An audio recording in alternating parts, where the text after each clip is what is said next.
Muara Sungai Melaka dipilih sebagai pusat penempatan merupakan satu pendekatan perancangan yang strategik, mengambil kira faktor sumber makanan, perhubungan pengangkutan dan keselamatan. Maka, di atas bukit di Muara Sungai Melaka dibina Istana dan Kota Melaka. Hasilnya, berkembanglah pusat perdagangan Melaka, termasyhurlah sebuah kerajaan Kesultanan Melayu Melaka.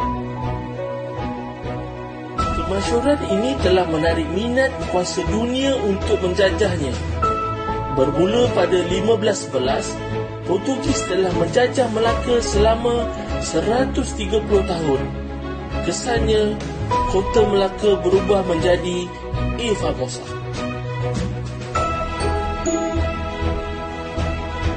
Kemudian, pada 1641, Belanda pula menjajah selama 154 tahun. Kesannya, peranan Melaka sebagai pusat perdagangan dunia semakin berkurang kerana Belanda menupukan Jakarta sebagai pusat pentadbirannya di Nusantara. Pada tahun 1826, Inggeris pula datang menjajah Melaka selama 131 tahun. Semasa era Inggeris inilah, peranan Melaka sebagai pusat perdagangan dunia telah dipindahkan ke Singapura dan Pulau Pinang. Di awal tahun 2000, Kerajaan Negeri Melaka di bawah pemerintahan Tun Sri Setia Dr. Haji Muhammad Ali bin Muhammad Rostam telah berhasrat untuk mengembalikan kemasyhuran Sungai Melaka ini. Tidak melengahkan masa, Pilihan Malaysia telah menyaut seruan Kerajaan Negeri untuk menyediakan pelan perancangan pembangunan semula Sungai Melaka.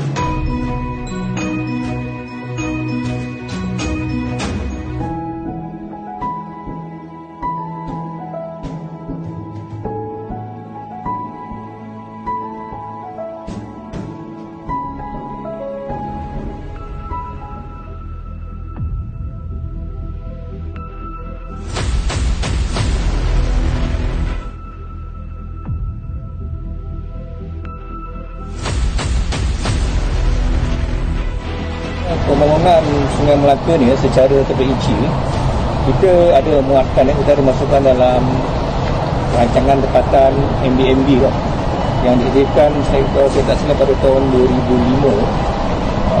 Dan rancangan tempatan tu kita JPBD negeri memang terlibat sepenuhnya membantu MBMB menjadikan detail guideline dan detail kaedah perancangan untuk sepanjang Sungai Melaka.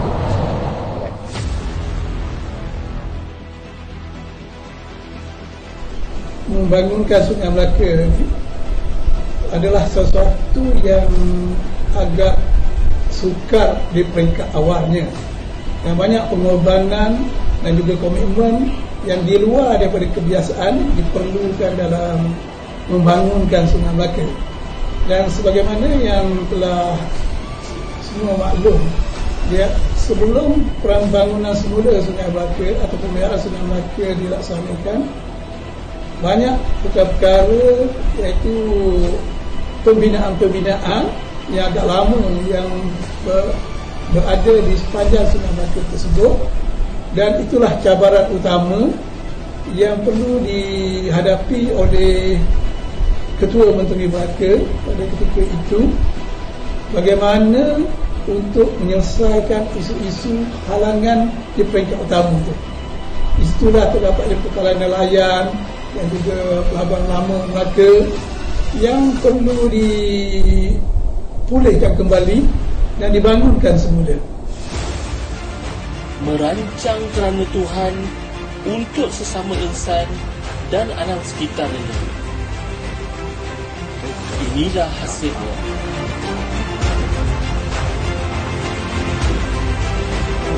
Rancangan terlihat begitu besar, tetapi saya nak melihat bagaimana pelaksanaan itu memberi kesan terhadap pembangunan suatu selat. Sebab pengalaman saya lihat, ialah saya berada duduk di pejabat, kemudian saya turun ke bawah, kemudian dia melaksanakan sangat berbeza. Dia ada dia punya proses. banyak halangan, banyak rintangan. Jadi benda-benda yang kita kena sentiasa muhasabah, kita sentiasa melihat peluang dan ruang yang terbaik kita boleh melaksanakan agenda-agenda pembangunan dan perancangan yang terbaik. Ada konteks perancangan secara jelas, iaitu di Perbanan Pengelola Sungai dan Pantai selepas saya pimpin. Jadi saya nampak lagi bagaimana konteks perancangan itu dapat memberi satu arah tuju yang jelas terhadap pembangunan fizikal. Itu sekali yang sangat jelas. Itu sebab dalam konteks ini saya juga melihat peluang untuk saya berkhidmat dengan Perbadanan Pengelola Sungai dan Pantai ini, memberi sedikit saya idea baru pula kepada saya bagaimana saya nak melonjakkan lagi kenapa sungai ini adalah dipanggil sebagai satu daripada keperluan hidup ataupun dianggap sebagai sumber hidup yang penting. Di mana sungai ini sumber air.